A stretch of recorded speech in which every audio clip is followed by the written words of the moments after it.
Hi, today we are going to read Chapter 9 of Joey Pigza Swallowed the Key by Jack Gantos. Chapter 9 is called Bad Seed. The next day, I broke one of Mom's big rules. I left the house while she was at work and limped about 10 blocks over to Maria's house. All the way over, I practiced what I wanted to say to her about how sorry I was, and I went over it again just before I knocked on her door. It opened really fast, and a big man in a mechanic's greasy jumpsuit, who I figured must be her dad, said, "Who are you?" "I'm Joey Pigza," I replied, and I was very nervous because all the way over in my mind she was going to answer the door. I was ready for that, but it didn't turn out that way. Now I felt that I didn't know what to do. So I just said what I meant to tell her. "I'm here to say I'm sorry," I said, and I smiled like I had just stepped on the toe of a 300-pound gorilla. He pulled the door closed behind him to close off the house like I was going to trick him and run through his legs and attack Maria's nose again. "Get out of here," he said. I held my 2 scissors cut papers fingers up in front of my face. "I didn't come here with any scissors," I said. Then he stepped toward me. "They shouldn't let messed up kids go to school with regular kids," he said. I backed away. "I'm only a little messed up," I said quietly. He stepped toward me again, quickly, as if he were going to pick me up like a chunk of log and heave me off the property. "Come here," he said, and reached for me. Even with my bad ankle, I was pretty quick, and I turned and I ran down the sidewalk. I glanced over my shoulder, and he wasn't running at me, but he was walking really quick, like he just wanted to stick out his belly and bump me along. Behind him, in the big front window, Maria was watching with a huge bandage around her face and lots of silver get-well balloons floating above her head, and a fluffy white puppy squirming in her arms. For a moment, I didn't know what to do. I wanted to run over and apologize to her hurt face, and I wanted to run from him. But I just got jammed up, and as he came at me, I stood there frozen and closed my eyes. But he didn't hit me. "Get out of here," he said. "It was an accident," I replied. "I'm not a bad kid." "I don't care if you are the baby Jesus," he said. "You hurt my girl again, and it'll be lights out for you and your whole family." "My mom had nothing to do with this," I said.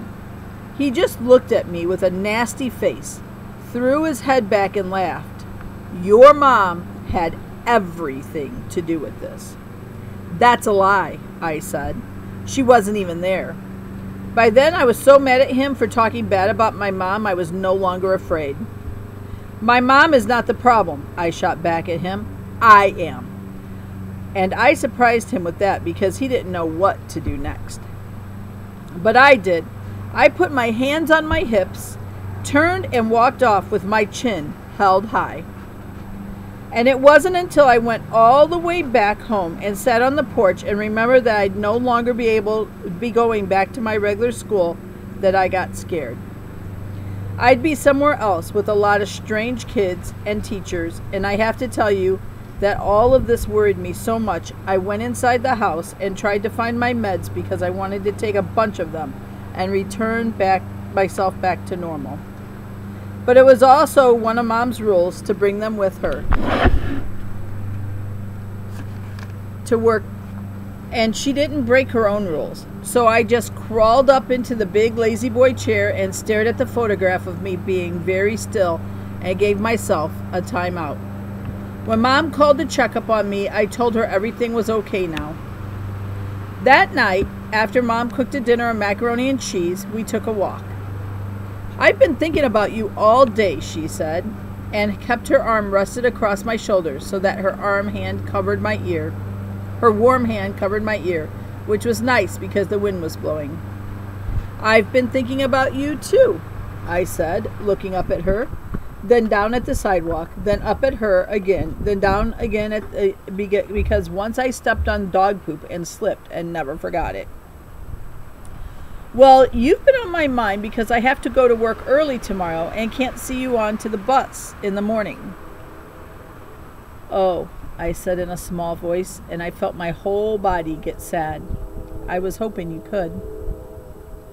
Me too, she said softly, but I just couldn't shift my early appointments around at work. Those ladies get pretty fussy about having their hair done on time. Still, I have 2 presents for you. I looked up at her. 2, I said. For me? I love presents. The first one, she said, doesn't look like a present. It isn't even gift wrapped. It doesn't have a ribbon around it, but I think it's a huge present.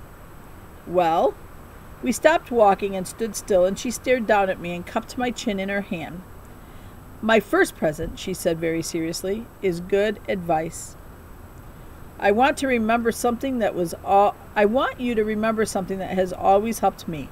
Whenever you think of something bad, you have to quick think of something good. And you can never think of 3 things bad in a row, or else you will just feel awful.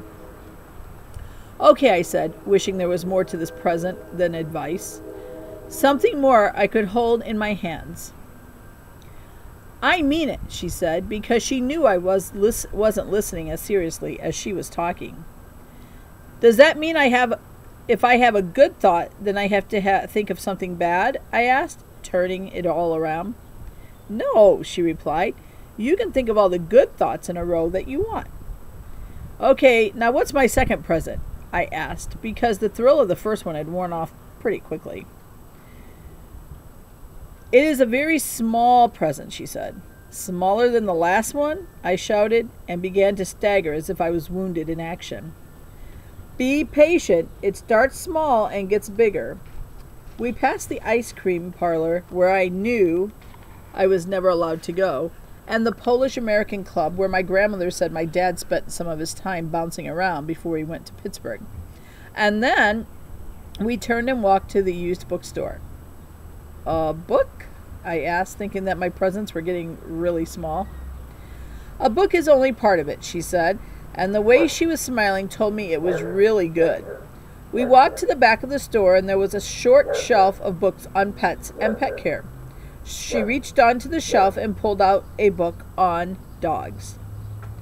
Joey, if you do really well in special ed, she said, you can get a dog. And I was beaming inside. I had always wanted a dog, a little dog that looked just like me, a little Joey dog, a nice springy dog, a good dog. I had told Grandma I wanted one, but she said having a dog in the house would be just like having 2 of me. But now I flipped through the book with a huge smile on my face. There were about 1 million dogs to choose from, but I knew which one was for me, a Chihuahua. Thanks, I said. I'm not thinking bad thoughts. She knelt down and kissed me on the forehead. You better not be, she replied. Your luck is changing. From now on, you will be known as Joey Pigza, the lucky boy with his own dog. And that's the end of Chapter 9. Thanks for listening.